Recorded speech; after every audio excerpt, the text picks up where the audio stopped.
প্রচণ্ড গরমে বাবা মাকে লুকিয়ে একা একাই গায়ে অনবরত পানি ঢালছে ফাতেমা। আজ তাপমাত্রা কত, কাল তাপমাত্রা আরও বাড়বে কিনা কিংবা বৃষ্টি কবে হবে সেই তথ্য বোঝার বয়স হয়নি তার। তবে সে এতটুকু বুঝতে পারছে গরমে অসহ্য যন্ত্রণা হয়, আর সেই যন্ত্রণা থেকে বাঁচতেই চাই পানি। রাজধানীর করাইল বস্তিতে গিয়ে দেখা যায় দিনমজুর এসব মানুষের মধ্যে অনেকেই গরমে কাজে বের হননি। তেমনই একজন লিপি বেগম। সোমবার তীব্র তাপপ্রবাহের কারণে কাজে বের হয়ে অসুস্থ হয়ে পড়েন লিপি।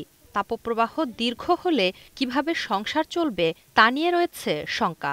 যে গরমে কাজ করতে পারি না, কাজে গেলে অসুস্থ হয়ে যায়। স্বামী স্ত্রী দুইজনে কাজ করি, এখন দুজনে বাসায়, সামনে আরো গরম বাড়তে আছে, কিভাবে কি করি।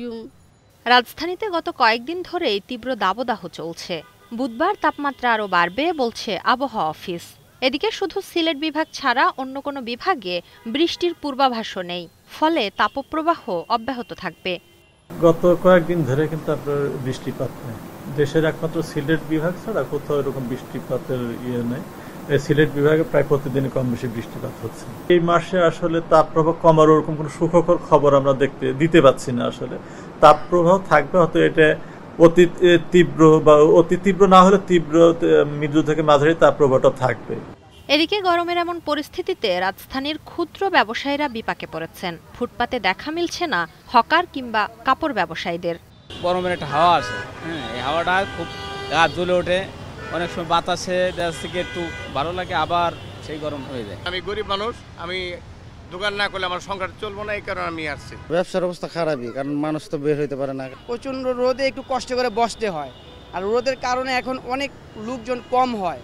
দেশে চলমান দাবদাহের কারণে বুধবার পর্যন্ত হিট অ্যালার্ট জারি করেছে আবহাওয়া অফিস। তবে জীবিকার তাড়নায় গরম উপেক্ষা করে কাজে বের হয়েছেন অনেকেই।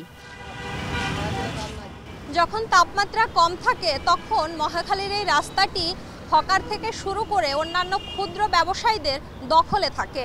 কিন্তু দিনকে দিন যে হারে তাপমাত্রা বাড়ছে তার সঙ্গে পাল্লা দিয়ে টিকতে পারছে না এই ক্ষুদ্র ব্যবসায়ীরা।